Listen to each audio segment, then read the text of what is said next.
Hi, I'm Bryan Henderson. I'm with Regional Water Resource Agency in Owensboro, Kentucky.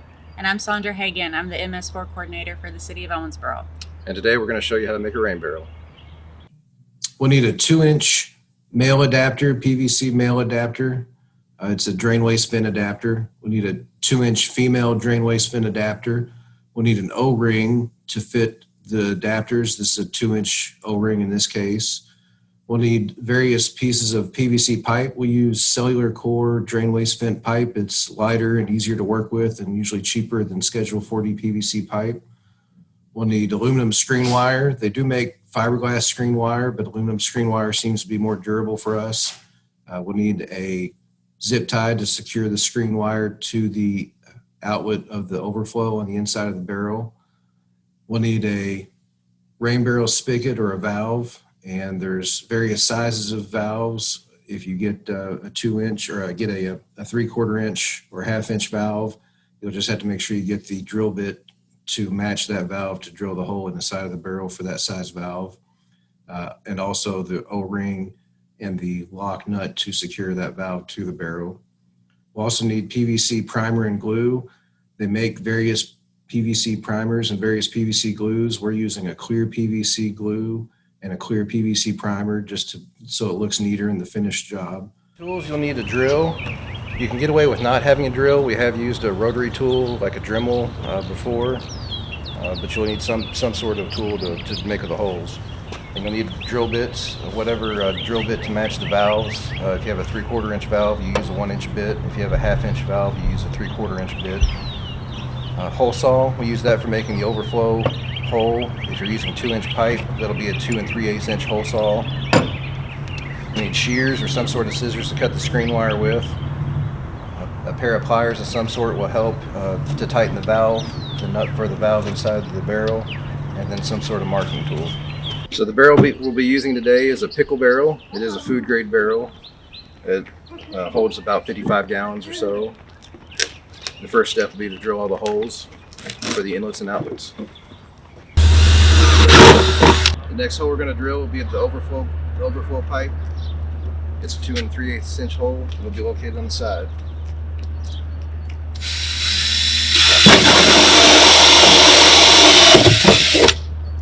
The next holes we'll drill will be the holes on top of the barrel to let the water in. These barrels have a 2-piece lid. They have a locking ring, and then they have an inner diaphragm that's solid, so we'll just be drilling holes in that. We've already pre-marked the location of our holes, so we're going to drill those now.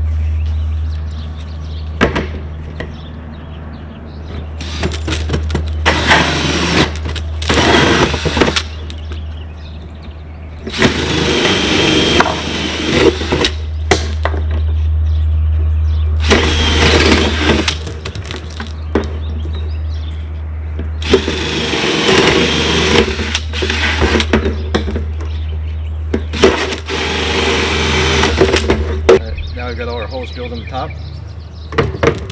Next step is we're going to install the spigot.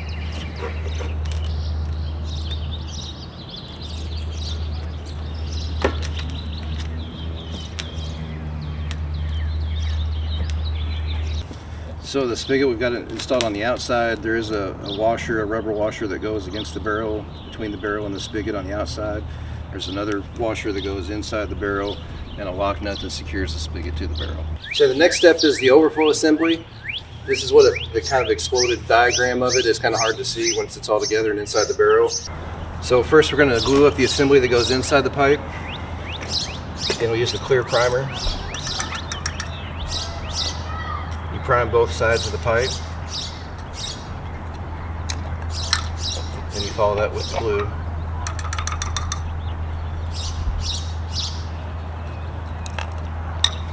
When you glue the fittings, you want to push them together and hold for about 10 or 15, 20 seconds so the fittings don't get pushed apart.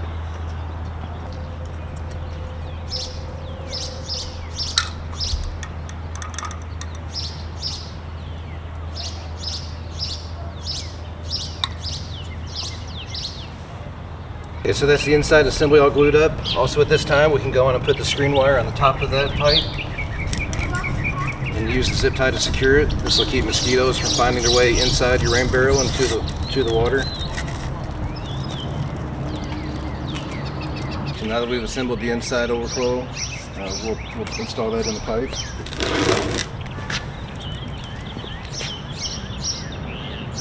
We're going to take the 2-inch male adapter, put that through the outside.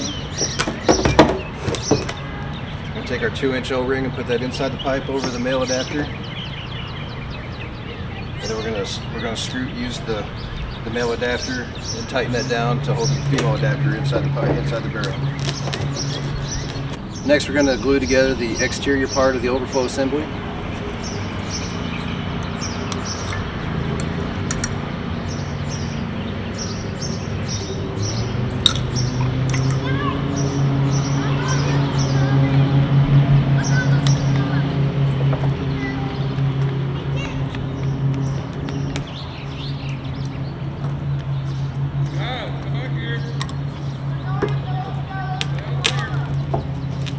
Install that with the elbow facing down.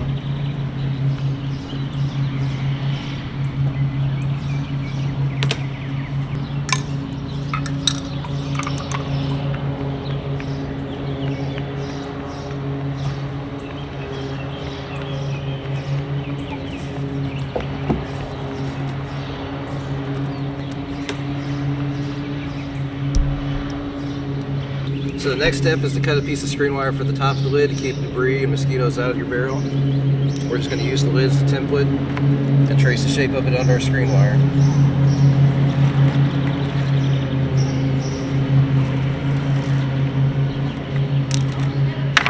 We'll use our shears to cut that out.